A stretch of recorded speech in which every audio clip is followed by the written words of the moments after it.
শত চেষ্টা করেও আসিয়াকে আমরা বাঁচাতে পারিনি। রাগে, ক্ষোভে, অভিমানে সে আমাদেরকে রেখে চলে গেছে। পরপারে হয়তো কোনো দর্শক নেই, তার দিকে কোনো মানুষ হয়তো বাঁকা চোখে তাকাবে না। এজন্য হয়তো ওই দুনিয়াটাই তার কাছে নিরাপদ। মহান আল্লাহ তাআলা তাকে হয়তো এই জন্যই সেই দুনিয়াতে নিয়ে গেছেন। আর হয়তো আমাদের এই হিংস্র, আমাদের এই বর্বরময় দুনিয়াতে হয়তো আর তাকে রাখবেন না। এটা হয়তো আসিয়ার কপালে লেখা ছিল।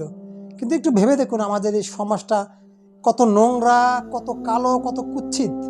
মানুষ এতটা জানোয়ার, এতটা ইতর কিভাবে হয়? মাত্র 8 বছরে একটা বাচ্চার দিকেও মানুষের চোখের নজর পড়ে।